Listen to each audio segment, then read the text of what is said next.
A chegada dos portugueses ao Brasil ocorreu dia 22 de abril de 1500, quando eles desembarcaram na onde é a atual cidade de Porto Seguro hoje em dia.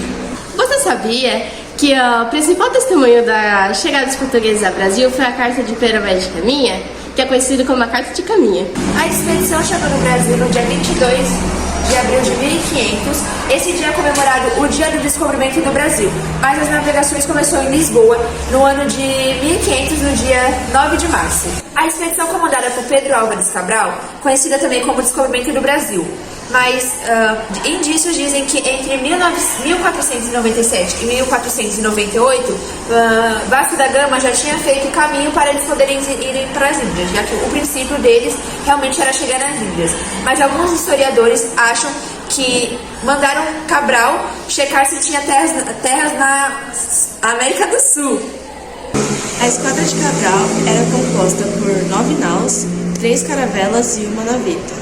Nela seguiam entre 1.200 a 1.500 pessoas, incluindo pessoas religiosas, soldados e intérpretes. A viagem ocorreu tranquila, com as embarcações parando para abastecer nas Ilhas Canárias e em Cabo Verde.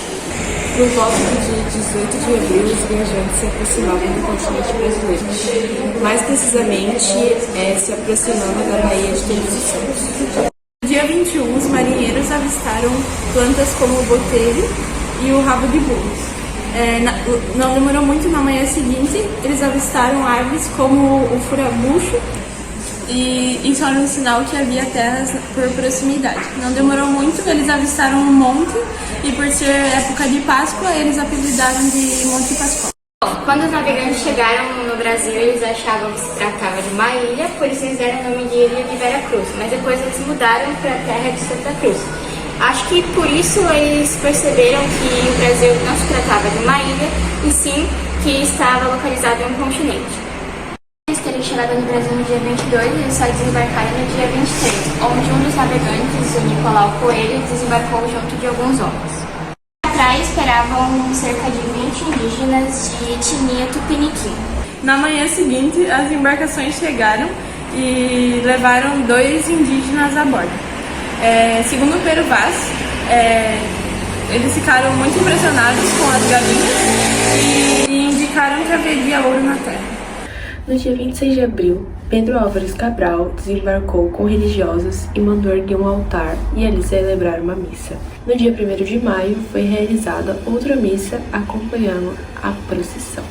A fim de apurarem as coordenadas, os portugueses construíram um grande astrolábio feito de madeira. Em dia 2 de maio, os barcos levantaram âncora e partiram em direção às Índias.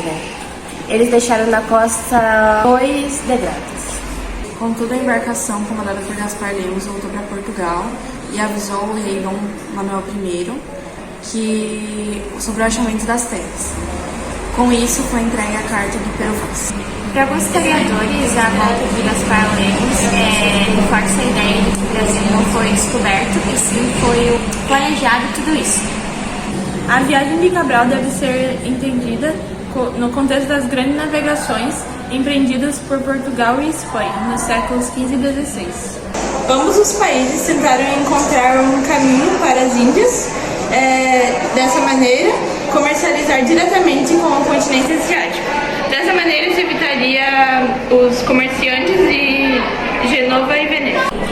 A Espanha, com a viagem de Cristóvão Colombo, foi possível provar que era possível viajar em direção leste. Por sua vez, os portugueses navegaram toda a costa africana. A fim de não quererem guerrear mais pelo domínio marítimo, Portugal e Espanha assinaram o Tratado de Tordesilhas em 1494. As navegações continuaram. Em 1497 e 1498, Vasco da Gama chegou finalmente às Índias e lá manteve contatos para o comércio. Em 1500, a esquadra de Cabral partiu com o objetivo de reforçar esses laços. Contudo, acredita-se que ele deveria constatar se havia terras neste lado da América também. As navegações oceânicas de Portugal e Espanha continuaram ao longo do século XVI e assim nunca mais foi o mesmo.